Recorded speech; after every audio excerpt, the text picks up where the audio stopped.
வணக்கம். ஆயுஷம் செய்திக்காக நான் உங்கள் ஆனந்தன். டிஎன் டெட் 2013 ஆசிரியர்கள் நலசங்கம் சார்பாக மதுரை கோர்ட்டில் தொடரப்பட்ட வழக்கு டெட்டு பாஸ் மற்றும் அப்பாயின்மெண்ட்.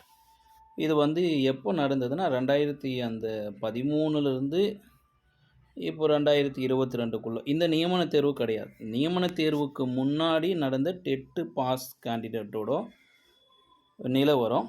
அப்பாயின்மெண்ட் எப்படி டெட்டு பாஸ் ஆகியிருக்காங்க, எப்படி நீங்கள் அப்பாயின்மெண்ட் கொடுத்தீங்க, ஆர்டர் கொடுத்தீங்க, இதில் சிபிஐ விசாரணை மேற்கொள்ள வேண்டும் என்று 2013 டெட்டு பாஸ் நலசங்கம் சார்பாக ஒரு வழக்கு இருந்தது. இது சென்ற மாதம் 6/9/2024 இறுதிக்கட்ட விசாரணைக்கு வந்தது. ஆனாலும் சில காலங்கள் வேணும் அப்படின்னு தள்ளி வச்சாங்க. அது இன்றைக்கி இந்த வழக்கு வந்திருக்கு. 4/10/2024 இன்று விசாரணை. எது கேட்குறா, சிபிஐ விசாரணை வேணும்னு கேட்குறாங்க. டெட்டு பாஸ் சிலருக்கு எப்படி சர்டிஃபிகேட் கிடச்சிது, எப்படி நியமனம் பண்ணீங்க, அதில் சிபிஐ விசாரணை வச்சு உண்மையை வெளிக்கொண்டு வரதுக்காக நிறைய ப்ரூஃப்ஸ் கொடுத்துருக்காங்க. இது மதுரை கோர்ட்டில் வந்திருக்கு. WPMD 24713/2008 இதுதான் கேஸ் நம்பர். இது இப்போ நடந்துகிட்டு இருக்குது.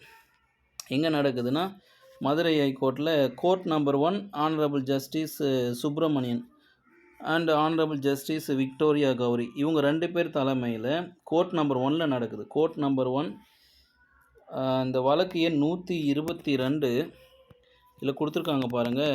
2013 TN dead qualifier welfare association, இது சங்கத்தின் சார்பாக தொடரப்பட்ட வழக்கு.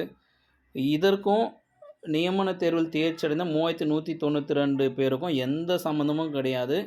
அதில் இருக்கிறவங்க இந்த வழக்கை பார்த்து பயப்படவும் தேவையில்லை.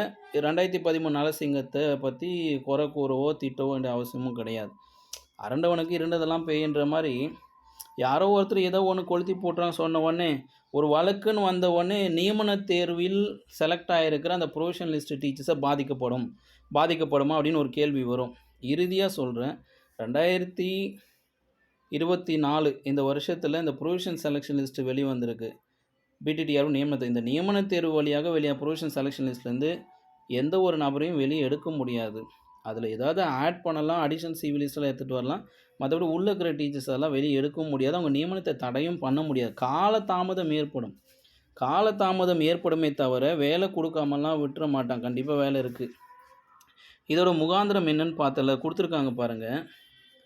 இந்த ஸ்பெஷல் கவர்மெண்ட் ப்ரீடர் ஃபார் என்ன கொடுத்துருக்காங்கன்னா, நோட்டீஸ் பர்மிட்டட் கொடுத்து ப்ரூஃப் ஃபில்டுன்னு கொடுத்துருக்காங்க. அதாவது சிபிஐ விசாரணைக்கு தேவையான தகவல்லாம் இதில் ஆதாரங்கள் கொடுத்துருக்காங்க அப்படின்னு சொல்லியிருக்காங்க. இந்த வழக்கு எண் நோட் பண்ணிக்கோங்க. 24713/2018 WPMD நம்பர். இது அசோசியேஷன் வழியாக தொடரப்பட்ட ஒரு வழக்கு. சிபிஐ விசாரணை வேணும் அப்படின்னு சொல்லிட்டு விருப்பப்படுறவங்க நீங்கள் மதுரை ஹைகோர்ட் கோர்ட் நம்பர் 1 போய் பார்த்துக்குங்க. இது 122வது வழக்காக வருது.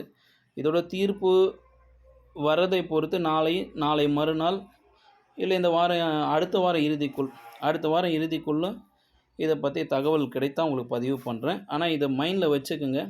2013 டெட் வெல்ஃபேர் அசோசியேஷன் வழியாக தொடரப்பட்டுள்ள சிபிஐ விசாரணை வேண்டும் என்ற வழக்கு நியமன தேர்வில் செலக்ட் ஆன டீச்சரை எந்த வகையிலும் பாதிக்காது. அதற்கும் இதுக்கும் சம்மந்தமில்லை என்பதை இந்த செய்தி வழியாக உங்களுக்கு நான் தெரிவிச்சுக்கிறேன். இது வேறு அது வேறு. இது இவங்களோட உரிமை. இவங்க உரிமைகள் பறிக்கப்பட்டதற்கு சில ஊழல்கள் நடந்திருக்கு. லஞ்சங்கள், ஊழல்கள், டெட்டு பாஸ் அப்படின்றதுக்கு பணம் கொடுத்துருக்காங்க, அப்பாயின்மெண்ட்டுக்கு பணம் கொடுத்துருக்காங்க அப்படின்ற மாதிரி சான்றுகள், ப்ரூஃப்ஸ் எல்லாம் சப்மிட் பண்ணியிருக்காங்க.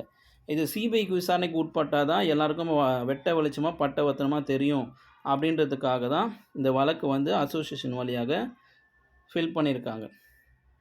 இதான் நோட்டீஸ் பர்மிட்டட் ப்ரூஃப் ஃபீல்டுன்னு இருக்குது. மீண்டும் இது போன்ற செய்திகளோடு சந்திக்க இந்த ஆயுஷாவின் அச்சம் தவிர.